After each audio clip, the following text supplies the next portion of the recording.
What's up, Theory and Theology? Good morning. Happy Sunday of MLK weekend. I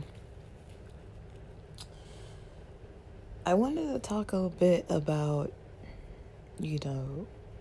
cult societies and education. I may have touched on this before, but it's just something that's coming to my mind because I'm learning a lot about different groups. Like there's that model where they look at the different areas of how can you determine if this group is actually a cult. And the control of education is one of them. Now the interesting thing is, I'm not the type of person who believes that you have to get a college education. Maybe I believe that at one point because that's kind of what I was taught, but I don't fully believe that you need to get a college education to be, successful or to be somebody. In Western American society, it's, very common that people do. The access to education is fairly easy, in all honesty. Especially if you're gonna get like a type of certification or like a trade where you're having an apprenticeship or a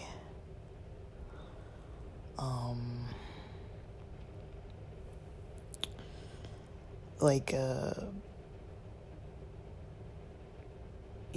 something where it's like train to hire, intern to hire. There are a lot of job options where you can get some kind of training out of high school or so, and within a year or two you're already working and making pretty good money, and you can still move up from there without a degree. I always thought it was risky to not have a degree, but now that I've had a couple degrees, it's kind of like I don't think it's really a thing. I don't know if people really look at my degree. Only in the field, I think. I've noticed in the mental health field, the sites that have recruiters, that's the only time that I think I've had people look at my degree background to see if I qualify for their work site, and then they contact me. Most of the time I think people want to know your experience, but I don't know if it's always degree based. But because I worked in a certain site for so dang long, people didn't really, I've never really had an issue, with somebody saying like, oh, you don't have enough education. It's more so the experience. So like when I've tried to get work outside of the mental health field, if it's not something that overlaps, because a lot of fields kind of overlap, but if it's not something that overlaps at all, then that's when I've heard that whole, you don't have enough experience. But I was kind of raised in a generation and in an area and in a culture where education is, it's what you do. You go and you get as high of an education as you can, and then you're set. Which, that's one method of, succeeding in society, and having kind of like a stable option. Like, I feel like I'll never have a problem getting work, like, I don't want to work in the field that I was mostly trained in, but if I really had to, if things were down to the wire and I had to do that, I could call up, I already know off the top of my head, like at least 4 companies I could call up that would probably hire me within a week. Like, they still contact me and they're like, hey, have you changed your mind? And I'm like, no. But, it's, I have opportunities, literally kind of knocking at the door, but to me they're not opportunities because they pay too low and the stress is too high and I can't move up from there. So it's like, what would be the benefit for me other than just, I mean, I'd be helping people and it would be a paycheck, but other than that, other than the savings, I feel like I wouldn't be getting much out of it. And I'm not just trying to like save money. That's not my goal. So anyways, when we talk about, cults, one thing I've noticed is people who claim that they were raised in a cult environment, you kind of see a difference with the education. They have these insulated communities. Now, there are plenty of communities that are insulated and only want to educate you, the way they want to. The Adventist community, I feel, tries to be somewhat insular. They're not, I think, because not everybody goes to Adventist schools. Not everybody really even routinely attends Adventist churches. Not everybody works in an Adventist environment, and not everybody's social circles are Adventist. But I do know a lot of people who went from kindergarten all the way through like even a master's program, only going to Adventist schools. Very few people, but I do know people who, other than maybe their work site that was not an Adventist work site, they were basically schooled and socialized around pretty much only Adventists, other than maybe like their neighbors, their local neighbors, but they were allowed to like hang out with their neighbors or hang out with their coworkers and stuff. And I also know people who, work in an Adventist environment, or I know people who weren't raised Adventist and went to Adventist universities or worked at an Adventist hospital or university or facility, and they have a whole experience where they're like, what is this? Like it's not normal for them. They're like, this is like not, people get a little turned off, I guess, by some of it. Sometimes some people like it, like the health aspect, the health approach people like. I feel like there's other approaches people don't really like. The religiosity, I think I've heard people complain about that. I never got into it, but I've heard people complain, that they thought it just wasn't a healthy thing. And I've tried to warn people that it's like, what are you gonna do? There are a lot of like major Adventist universities out here, so and they have big health programs and everything. So I don't, I wouldn't want to discourage somebody, but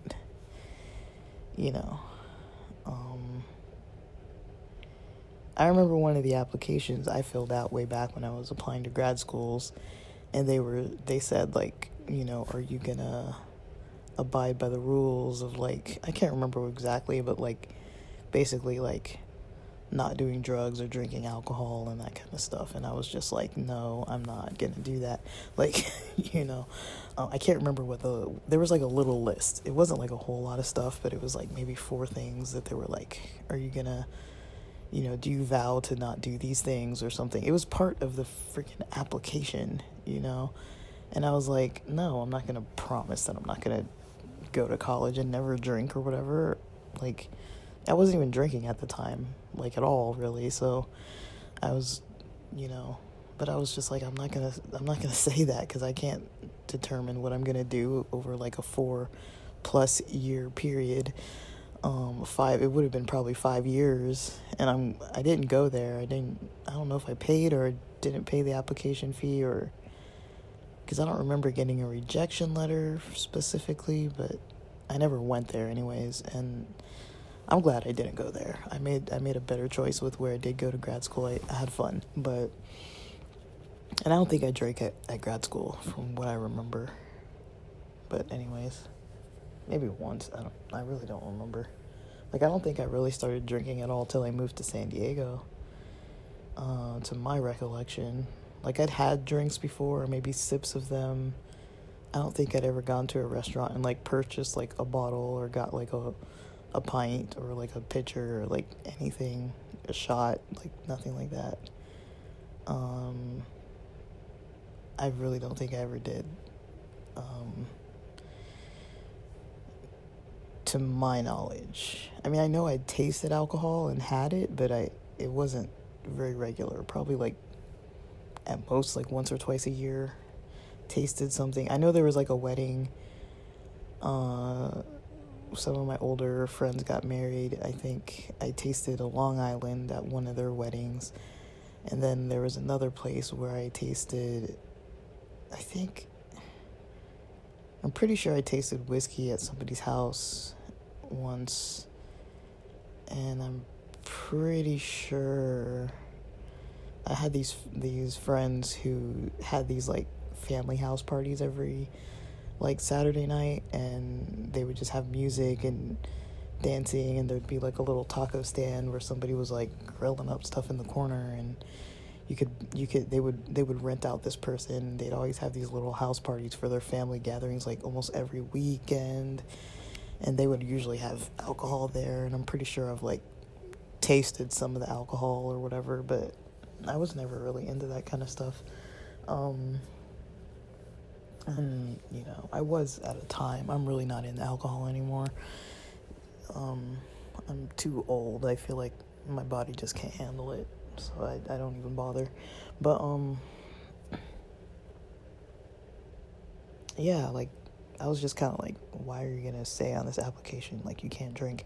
When it comes to like, there are other societies, that educate their kids. It's not uncommon to have schools.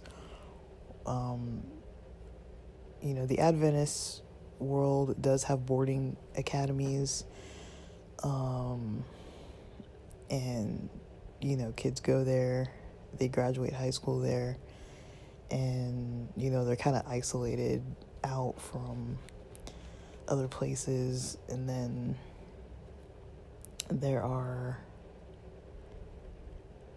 other communities, like, if you think about people who live on maybe like a reservation. I'm not a person to promote residential schools. I don't promote them. I don't know if any exist as they used to. Thankfully, I hope none of them exist like that anymore. But I think a lot of those schools that were like that, they still exist on the reservation. And they have a different model where hopefully it's healthier. I've heard of a lot of schools that teach like indigenous culture and language and customs, and they have a lot more traditional things going on, in addition to maybe like a Western American education. I've heard of that. I've never talked to any students to see how they felt. My only experience with a school like that was at Holbrook, I think it's called Holbrook Indian School in Arizona. It's an Adventist school that, I think it used to be a residential school. The history of it's kind of like hidden. But there are those schools that did so much damage to so many generations. I mean, I don't know. I was even thinking about it last night. I was like, man, I can't imagine like whole communities of people, after all they went through for those generations, they get their kids taken away from them and basically imprisoned and, mistreated, to say the least. Mistreated. I mean, they were like traumatized, basically. Like, there were a lot of people who came out of those schools that, had other issues, psychological issues from like abuse, and then they go on and raise another generation. I do not support those types of schools. I know they weren't only in North America, they've had them all over the world. Like, I don't support that. I know Christianity had a big backing behind those types of schools. Australia, New Zealand, African countries, like, it disgusts me. It's the stupidest thing I've ever heard of in my life. But it's a very ignorant kind of way of looking at the world. Like, I like cultures to be diverse, and I don't really like how a lot of Western Christian culture kind of pushes their agenda so heavily in a political way. It's like, we're going to throw religion in there as well. And I noticed that it's always for the benefit of the Western world, like pushing democracy and all these other things, so that we can go into other countries and like trade with them, or have like a system that's like that works so that we can kind of like interact on like an even playing field almost. I really just don't like it. It's and with education too, it's like it's like a strategic thing. Like if all the kids kind of know how to read and write and do things in American way, then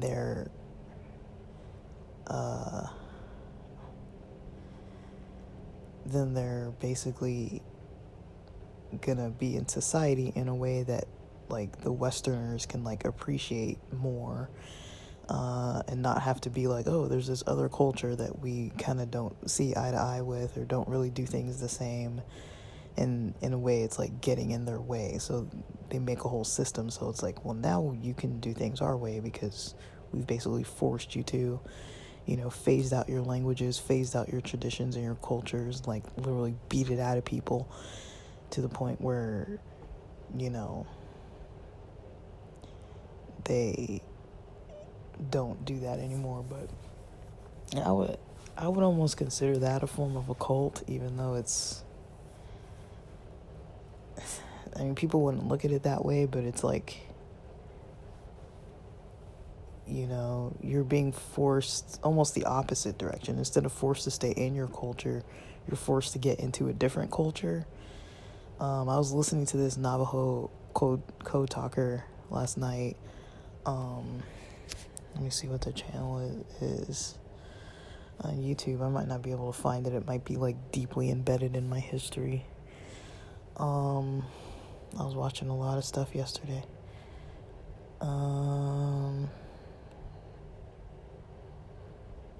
It was not him. It was this guy. Man, it was from Holt Hamilton Films. Holt, Holt, Hamilton Films. On that YouTube channel, there was a Navajo code talker. He was talking.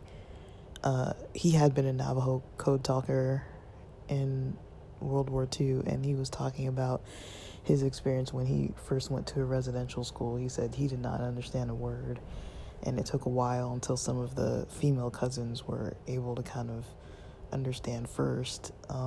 Like that was the method of school they went into. It was just like immersion into a world where they didn't really speak the language or know the language or want to know the language, and were just forced into, like, teachers would just be teaching in English and they don't even know English. It's like, if your students don't know English, shouldn't you like teach them first? It's like, they didn't really know how to speak English, and were just forced. And that wasn't that many generations ago.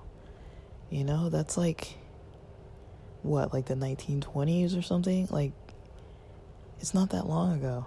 And it's like, man, like, it's crazy to think. It's just crazy to think. Like, when I think about it, I'm like, this is just craziness. But I would consider that a form of a cult. I wouldn't consider the schools now that are on reservations to be a cult, because it sounds like, at least the ones that have control over their own education system, it sounds like they've kind of got autonomy.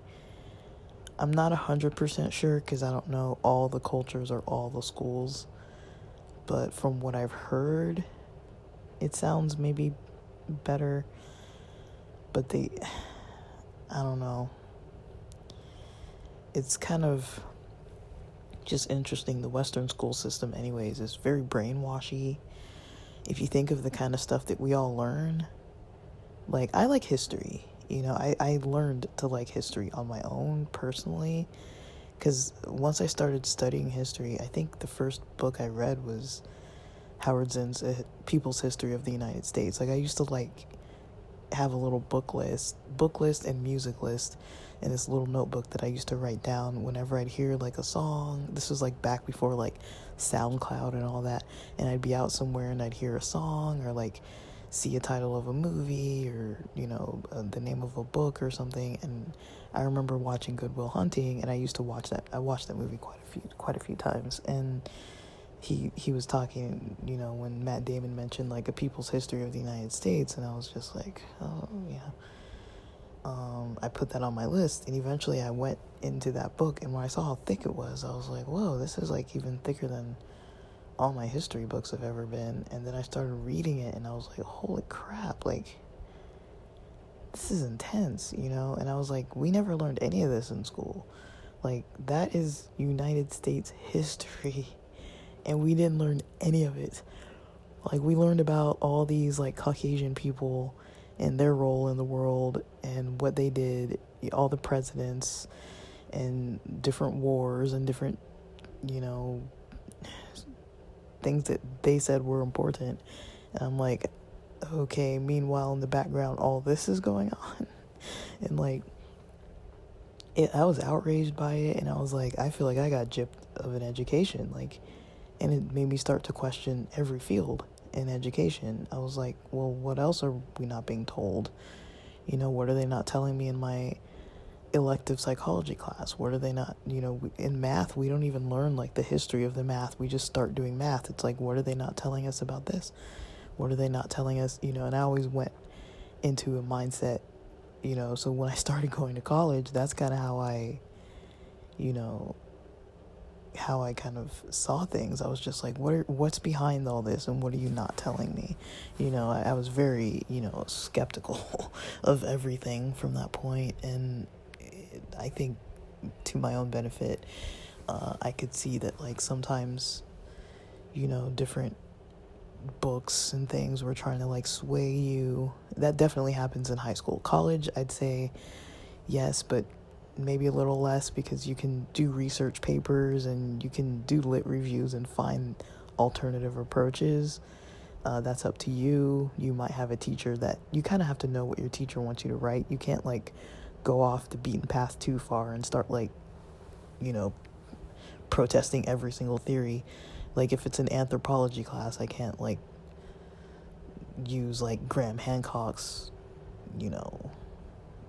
archaeological, findings and theories to go and like refute like the whole entire textbook about all it says. But maybe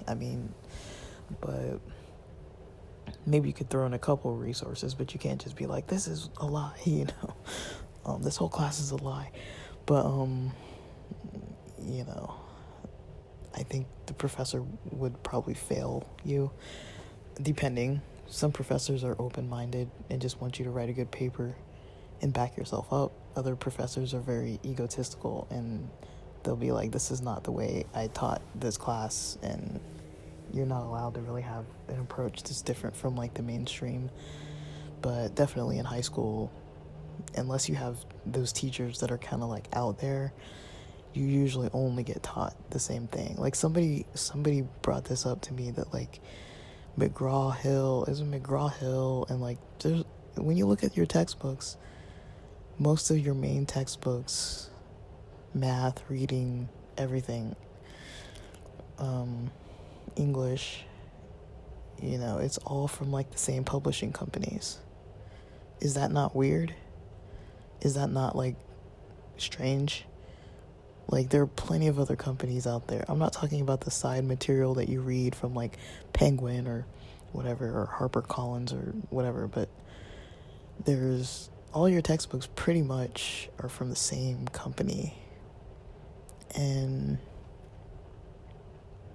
I don't know if you would consider that cult-like, but it's very brainwashing-like, up until high school's over, and then things kind of change. And so even in mainstream society, you see this kind of like weird method of like manipulation with education, and I didn't notice it till more recently. I was just kind of like, why do we all think the same thing? Because when I start seeing these alternative theories, and it's like, oh, I never even heard of any of this. Like, all the school I went to, you'd think that I would have, like, heard more about all these things. It's like, I literally have to go out of my way to learn it, you know? I'm not saying I had terrible teachers. I had a lot of good teachers. I had some that were bad. But looking at cults, like, basically cults are, you know, they kind of keep you, you know, from learning other things. So, an example, I'm not trying to pick on different, I'm going to go through multiple types of societies. I'm not trying to pick on anybody, but say, for example,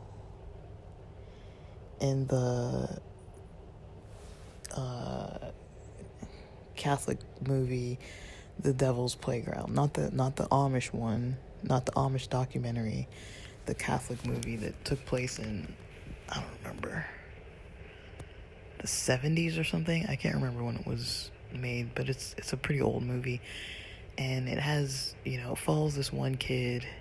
He's a teen, and, you know, it's like this Catholic school for boys, but it's for boys who maybe want to join the seminary or something, or some form of a brotherhood. Like, they're more strict than your average Catholic school. Like, they're learning a lot of deep religious things, practicing religious things. Like, it's to the point where, like, you know, there's no girls around. Their families come around on occasion. You know, they sleep in, like, a dormitory style, like a whole big, like, hall of beds and stuff. Like, they don't have, like, private rooms. They shower with their swimsuits on, even behind, like, a closed door. And they have all these, like, traditional things that they're doing, that they're learning. They go to confession. They have all these, I don't know, it just seemed really strict to me. And, you know, I think the issue there was that there was some kind of, like, sexual repression that they were just, like, not really taught an open-minded view. And there's this one scene in that movie where there's this, I don't know if you call him, like, a priest or whatever, but he was up there preaching this really scary sermon. Like, of all the sermons I've ever heard in my life, that one creeped me out one of the most, with the exception of that one where you see on YouTube where there's that clip where that one pastor, how they're like, oh, he got demon possessed in the middle of his sermon or whatever, where he starts, like, doing this weird stutter thing. But other than that, which really creeped me out too, there was this other one where,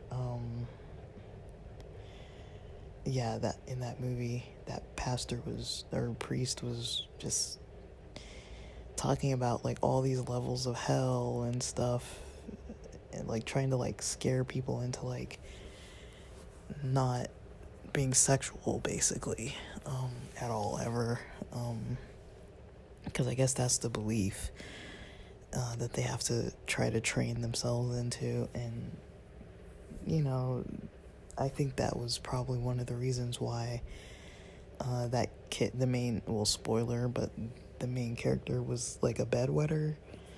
That's probably the reason why. And,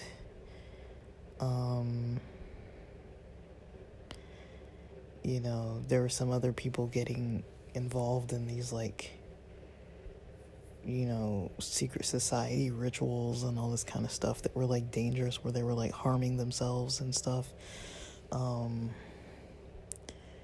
And they thought they were being, like, religious. Like, they were kids, they didn't really know. But that's one form where there's, like, all these weird repressive things that are kind of, like, that the religion is kind of in charge of. I guess another method would be, now I never looked too much into this, but apparently there were some, I don't know if they still exist, nobody talks about it anymore, but apparently there were some Muslim religious schools where they were training boys to be extremists, and they would study the Quran in this like extreme way, but they'd sit and like memorize passages, and you see them just like sitting kind of on the ground with a little desk. I don't know what you call it. It's like a little small, like a short table where the Quran is there in Arabic, and you hear people like chanting it, and they're doing that for like hours and hours on end. I've heard about the Haredi or Hasidic populations where they're so strict that like the boys' schools don't even learn English. Everything's in Yiddish or Hebrew. They don't even learn English in school. They don't even learn, one guy was saying they never even learned 2 plus 2 up until the point of college. Like if you were to stay insulated in that society because you're there like all day up until evening, and you just go home, have dinner with your family, then you basically go to bed. So like he was saying that they didn't have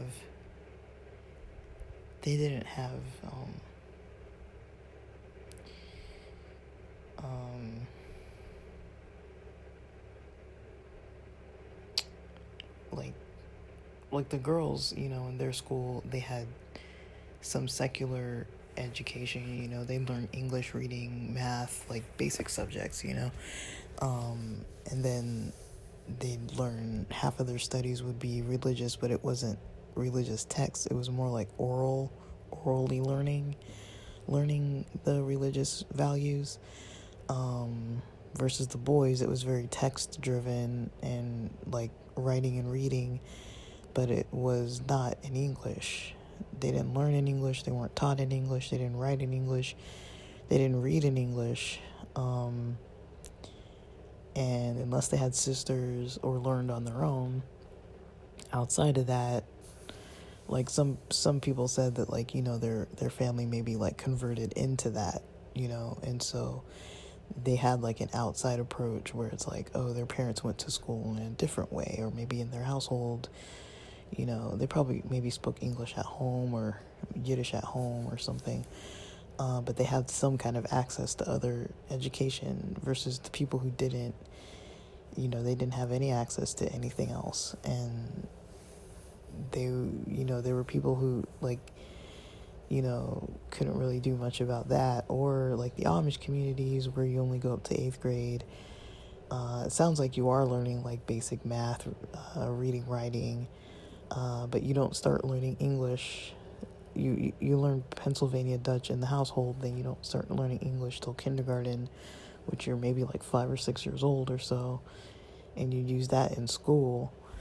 And so, you become bilingual around that time, and then at least in that society, you're learning a trade.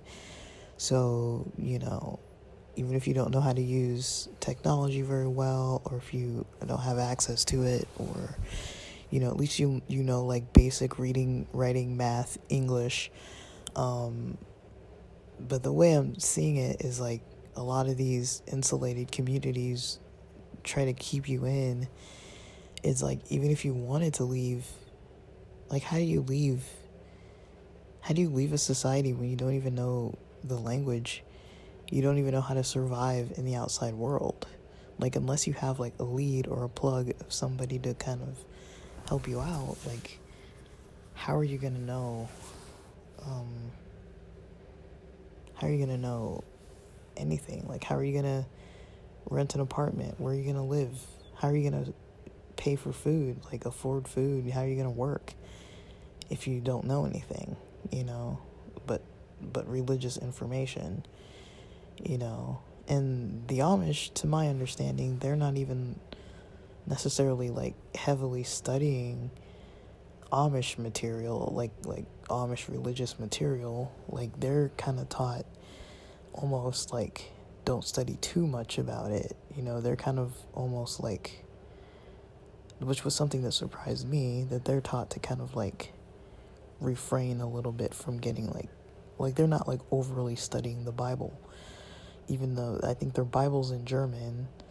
Their church services are usually in German, so it's like, and their songbooks are in German, and so it's like you're doing that in German, you're speaking Pennsylvania Dutch, and you're learning English in school. Like, you have like three languages that you're, interacting with. And they say a lot of people don't really know, they're not like fluent in German because you're only really hearing that. It's like like an older German that you're using only like in church. You're not even speaking Pennsylvania Dutch, which is your first language, and you're not speaking English, which you've learned in school. You're learning through German. The preaching is in German, and not everybody's fluent in German, so it's like, they're kind of discouraged from like reading the Bible, and it's in a language that they're kind of not like as familiar, versus like if you were in one of these ultra religious, ultra kind of like, I'm not saying all these groups are cults. There are Amish that aren't cults. There are Muslim groups that aren't cults. There are, Haredi or Hasidic groups that are not cults. There are plenty of religious groups that are not cults.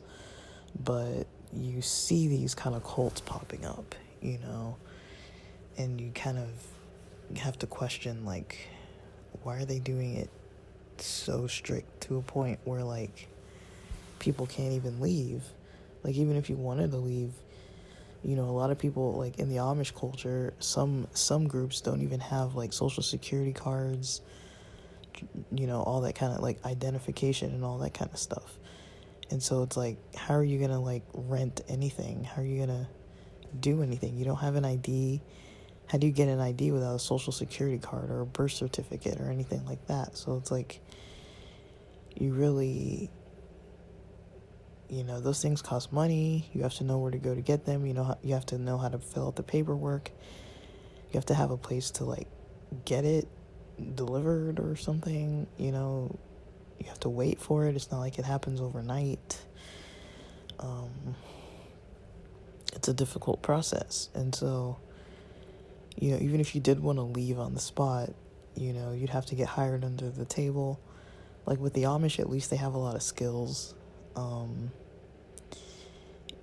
Depending, like if you're not farming, I think other skills, if you're like in construction or, woodworking and things like that, you might, carpentry and stuff like that, you might find something that kind of crosses over in the outside world, to what you can do if you, because some jobs, they will be allowed to use like power tools and stuff like that. So if you're good at like that kind of thing, you might be able to get a job like building furniture, or a job, in a factory or something like that, or construction or those types of jobs. You might be able to like get a job like that, and get paid under the table. Or if you're like a waiter, or you can bake and stuff like that, or do things like that, like you could possibly get paid under the table.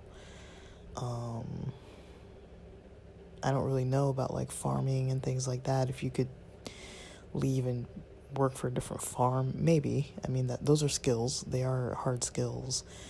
You could probably be a farmhand or something. I don't really know how many farms are out there. I really don't know that.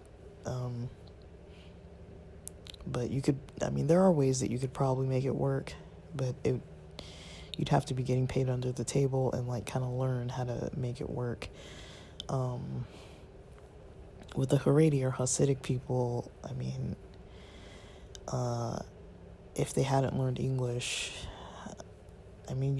there are still people who, you could probably do like caretaking for someone who speaks Yiddish, or, you could probably get by working for people who speak Yiddish, or in some kind of field, tutoring or something. I don't really know. I was talking about this with a friend, and we were saying, like, if you're young enough, you could probably join the military. It's not like maybe the best of choices, but you might be able to do that. Or the Peace Corps or something like that. But I don't know. Like, you're kind of stuck. You'd be kind of stuck. If you have the language barrier, if you don't have documents, just those two things alone. And then if you don't have the technological knowledge, because a lot of these groups are kind of hidden from like modern technology, or like you're just not familiar with it. Like, there aren't that many jobs other than, labor intensive jobs. Like, there aren't that many jobs where you can get by with having like zero computer skills. That kind of, wipes out all the options for working in an office. Pretty much every office job, you're going to need computer skills, or even if you're filing or something, you're going to need to know how to read. So, I don't know. Like, it just shows that there are a lot of groups out there that, I think they do it on purpose because they don't want people to be able to easily leave.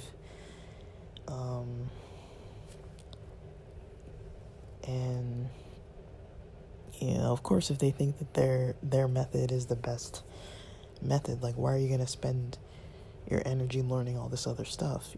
If you were going to stay in that community, I guess it wouldn't matter as much. But for the people who decide they want to eventually leave, you're kind of stuck there if you don't have that education that can kind of get you out, or even documentation that can get you out. You have to have something. But I don't know. It's just kind of something I was thinking about watching all these kind of videos. And that's it for now. Thanks for listening.